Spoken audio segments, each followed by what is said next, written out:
Alright. Hi guys, welcome back to my channel. So today I'm That gonna should be your intro. What? Hi. Stop. It should. It already kind of is, because I say that all the time. Yeah. Hi. Anywho. So today I wanted to film a little story time. I gotta pull up my receipts. So today I'm gonna do a little story time Airbnb version.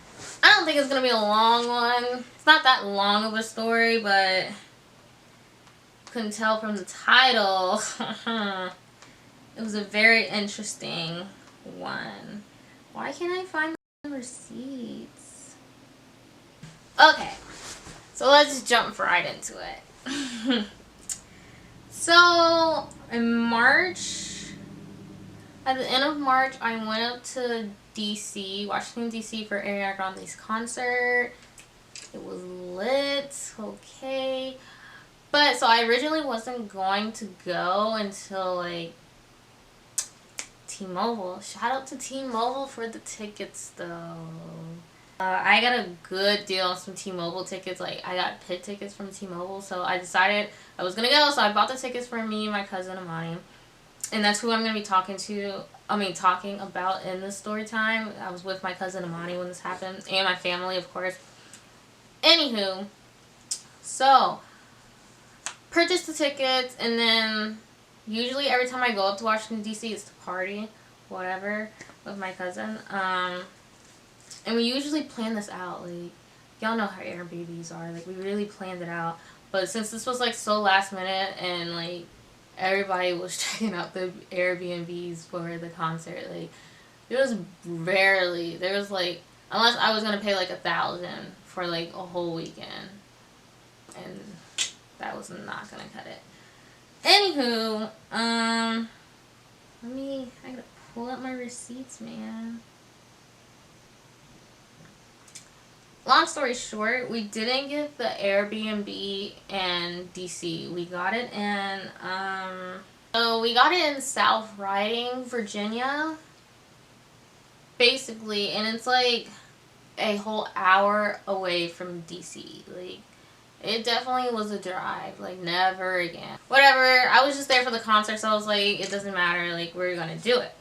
So, right there, everything was fine, blah, blah, blah. First day was good. I'm just playing this so weird. So basically all in the Airbnb that came with us in there was my mom, 2-year-old baby brother, my brother Khalil, which is like, he just turned 19, so he was like 18 at the time, and then my cousin Amani and my cousin Abdul. That was it. Let's skip to the actual part that y'all guys are here for. So that night, me and my cousin went out to DC. So, like I said, it's an hour drive. So, we get dressed, blah, blah, blah. It was a lot going on that night.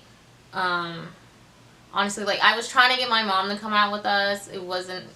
She ended up going to sleep with my baby brother. Whatever. So, it was just me and Amani. Honestly, it wasn't worth the drive. Or, like... Because we basically left at... Let me see. Oh my god, and I was wearing this shirt when we went out. Insert it right here. Boom, boom, boom. That's wow. So we basically left the house at 12. And, like, we were already irritated. Like, by the time we got to to DC, it was going to be, like, 1. Plus parking and stuff, like, whatever. So, like, we were already irritated. So, we left at 12. We walked outside. I locked the door. I remember locking the door, right? So I locked the door. We get in my car and stuff. And Amani's like, oh, some. I forgot what it was, but she had to go back inside to get something. So I was like, okay, whatever. So she went back inside and then she got something. And I was like, lock the door. And she was like, okay. I'm pretty sure that's what I said. Because, like, I'm a paranoid person. Like, I make sure I lock the doors. Whatever. Lock the doors. Whatever, we get in the car, we head to DC. It was about 1:30 when we actually, like, got in the club. Like, it was lit. Insert pictures here, videos, blah, blah, blah. Whatever. Now this is the part. This is the part, guys. This is the part. So we get home, right? This hoe falls asleep in the car, of course. Makes me drive. So we got there around, let's see if I have the receipts. Okay, so we left the club at 3 because the club closed at 3 because I have it timestamped. So we left the club at 3. We probably didn't get back home till like 4 in the morning. Okay, so we get out the car and like I'm the first one that gets to the door, and like I go to like, because the code, it's like, I mean the door lock, it has like a pad and you have to like press the pad in and then turn the door in order for the door to open. And like I put the code in, and like as soon as I hit the last button, the door literally just like pushes open. Like it's already open, and I was like, what the f? Because like you have to like put the code in and then turn the handle and then push open the door. So like as soon as I pressed the last number and this door like was wide, it pushed wide open, I was like, whoa, like somebody didn't like somebody did not shut the door. And I was like, that's weird. And I was like, Amani, did you lock the door? And she was like, yeah, of course I did. At this time, I'm a very paranoid person. So at this time, I'm like freaking out, but I'm like, it has to be a plausible explanation. Like, oh, maybe my mom went to like 7-Eleven or something. Like, maybe they got hungry and went somewhere. So I'm like, my mom went to 7-Eleven or something, blah, blah, blah. But get this, we only had one car when we drove up there. My cousin and them didn't have their cars or nothing. Like, I was the only car. So there was only one car. So I was like, maybe they walked at 7-Eleven, but in my heart, I was like, there's no way they're walking. And like, we didn't even know this area. Like, there's no way they were walking. So I was like, I'm freaking out. I'm just go upstairs and ask her real quick. Mind you, it's 4 in the morning, right? So there's 3 floors in there. So the first floor has 1 bedroom, and then the second floor has the kitchen and the living room, and then the third floor has the rest of the rooms and bathrooms. So you come in on the first floor, right? And that's where the door is. And then the second stairs, blah, blah, blah, yada, yada, yada. Go upstairs. I like wake my mom. I'm like, whoa, like the door basically was like, why? You know me. I'm like exaggerating everything. I'm like, whoa, the door was wide open. It wasn't wide open, but like you could definitely tell like the door wasn't like, it wasn't shut at all. But so I like wake her up and I'm like, oh, did you go somewhere? Like blah blah blah. Did you go to 7-Eleven? Like the door was wide open. She was like, no, like nobody went somewhere. We all been asleep. And then that's when I was like, yo, somebody definitely was in the house. Like that's when I like full blown like had a panic attack. I was like, yo, somebody's in this house. Or are they still in here? Like, yo. So like I start panicking. Monty's like, dude, nobody was in here, blah blah blah. I'm like, we have to check the house. Like, there's no way, like, no, we're not gonna be, you know, those people. We're not gonna be those people that like freaking, oh, it was nothing, and then we end up dying. Like, no, like I need to graduate first, okay? So I was like, Mom, get up, like we gotta go, like check the house, whatever. You don't want to panicking. My mom's like, you, like I'm going to sleep, like it's 4 in the morning, blah blah blah. And I was like, man. So at that time I was like, it's up to me to save the family. It is up to me to save this family, honestly. So I was like, I like go out and like go towards the stairs, and I'm like, no, I can't do it. I can't do it alone. I cannot do this alone. So of course I wake up Khalil. He was pissed. He was pissed. Mind you, this is still 4 a.m. He was pissed that I woke him up. I was like, I don't care. Like, one day you're gonna thank me. Like, we didn't die, blah, blah, blah. So I woke him up, searched all 3 floors of the house. Every nook and cranny, every closet, every bathroom, shower curtain, okay? I made him check everything. Luckily, there was nothing.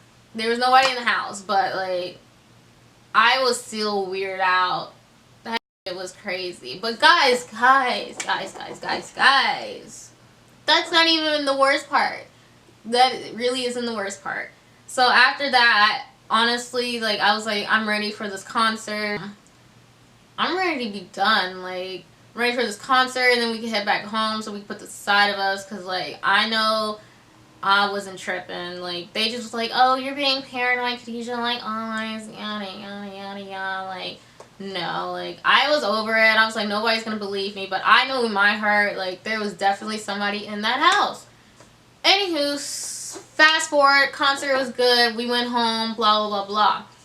So, of course, if you don't know Airbnb, like, if you have, like, damage in the house or something, like, they charge you extra and stuff. So, I get home, because we literally drove home that night after the concert, because I had class in the morning.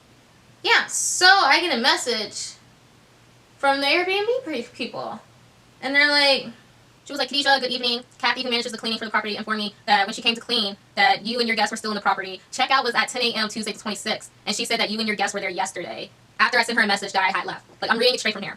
So she was like, did you mean that you had left midnight yesterday? If so, that would be 2 nights additional stay. Please let me know exactly when you left the home. Date and time, it is at least 1 additional night. Blah, blah, blah, was reported back. Basically, she thought I had stayed in the Airbnb more than I had told her I did. Because I told her I left at midnight, which I did after the concert. Like, I had class. Like, I was not there even, like, at 5 a.m. Like, we left super early. Probably, like, about 1, 2 a.m.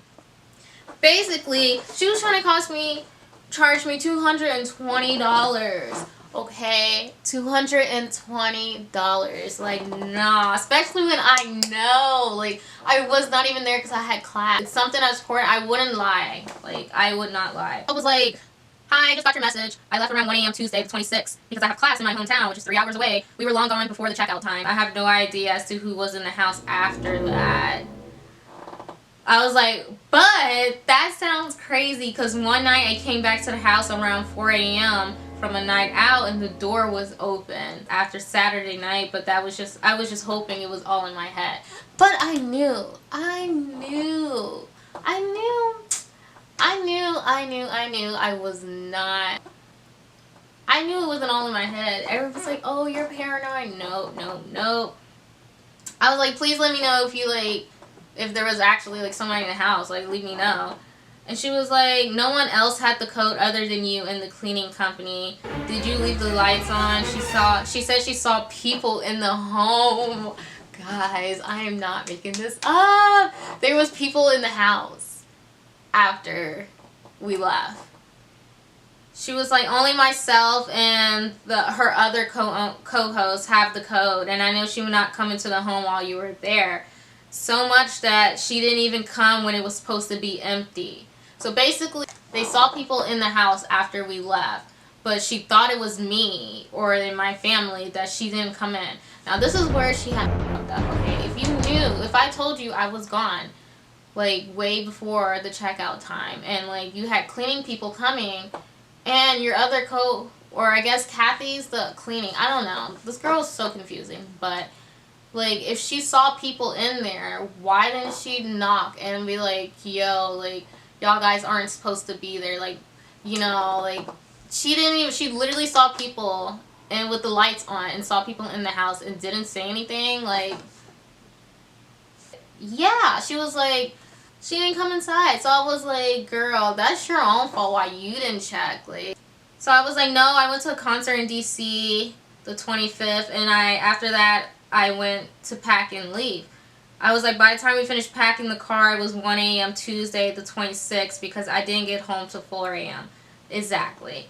And I was like, I'm in college, I have class all week, I can provide documentation that I was in class 3 hours away since Monday. Like, don't come for me, and you're not about to charge me $220. God, they have me. Oh, they really did. Okay, so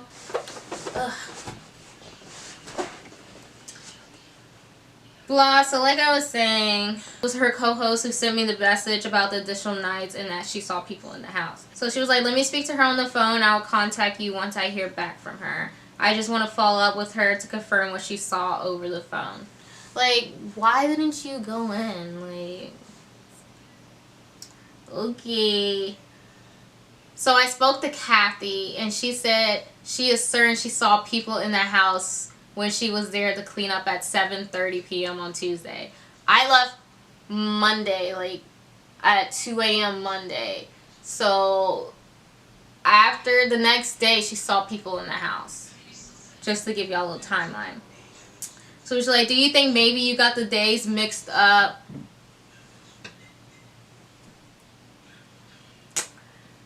Because you also responded later as well. Well, because I was driving, the last thing on my mind is responding to you that, like, I had left. Like, what the world? Like, I have a life. She was like, did your guest with you drive a separate car and maybe didn't leave at the same time? No, because we dropped off Amani. And then she was like, also you said you have proof that you left. What do you have as proof you can provide for that? Like, I was so pissed. I'm most certain I didn't get the days mixed up. I responded late because I drove home until 4 and I only slept for only 2 hours before I had to get up and go to class. That didn't end until around 5 p.m.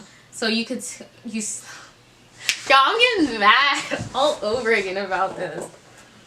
So I was like, so you can only imagine, oh shit. So I was like, so you could imagine at how tired I was. The only car we had was my white BMW. And then I was like, I can provide documentation at my university's dean to say, like, for my attendance, because I definitely was in class all day. I've been in class since Tuesday morning, but it is Saturday, and she would have to wait till Monday, like, if she wanted it, because, like, like I said, we've been arguing, basically arguing all week, like, and this is Saturday when I said. And then, my cousin Amani left her makeup stuff in the trunk of my car, so I literally had to, like, mail it back to her. So I was like, I have a picture of a receipt from the post office on Tuesday at 3:21 because I had to ship back some of my cousin's belongings that she left in my car. I was like, did you want that? So I sent her that, and then she was like, it does seem like you had left based on what you sent. I'm going to assume they're all legitimate. My question is about the others you gave the code to. So now she was like, okay, so basically she had checked me off the list and was like, so what about your cousins? Like, dude, none of my cousins have cars. None of them. Like, when I tell y'all this Airbnb was so out the way. Like, it was a great neighborhood, but, like, it was so out the way. If Amani had a car, like, she would have got her makeup stuff that she had left in the car. Like, come on now. Just like, the thing is, there's no one else who has the code. If all of the things like the smoke, lights, and TV on were, then it could be explained. But if it wasn't you, then it means someone else was here. No one else had access to the home other than myself and Kathy, and neither of us would there. Like, how is she just now figuring that out? Like, how is she just now come to the conclusion that somebody was in the house? I've been, like, I knew that. Like, come on. So I'm, like, over the fact. I'm already talking to, like, to Airbnb on another chat to, like, basically saying, like, hey, she's over here trying to charge me $220. Like, don't play with me. Like, and then even after she finally, like, realized, she was like, still trying to make excuses. She was like, maybe someone you told shared the code or isn't being completely honest with you. Like, come on, girl. At this point, it's not my problem. Like, I've already came to the conclusion. I'm over here having PTSD over this. Now I definitely know that I was right the whole time. Somebody definitely was in the house when we went out to the club. And, like, somebody was definitely in the house when we left.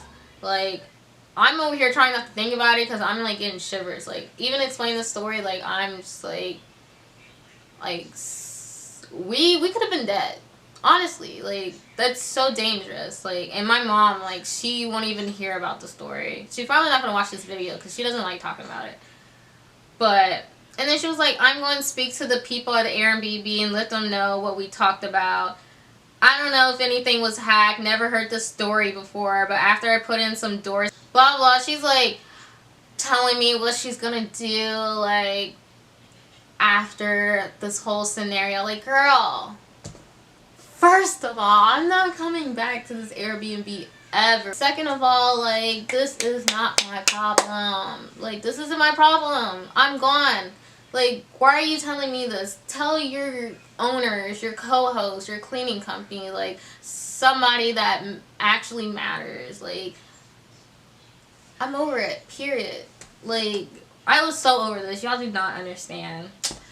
Basically, that was it. So, yeah, that's my Airbnb horror story. Like, thank God nothing happened. Like, thank God.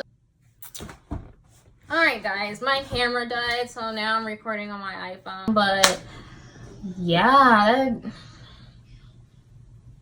that was a crazy story. Like, even now, like, talking about it, like, I can't believe that happened to me. Like, anywho, but yeah, that's it. Thank God nothing happened while we were in there. Everything's all right now. If you want more stories like this, well, not like this, but if you just want more story time videos on my channel, I kind of like it. But yeah, if you like this, give me a thumbs up and subscribe down below and subscribe to my channel.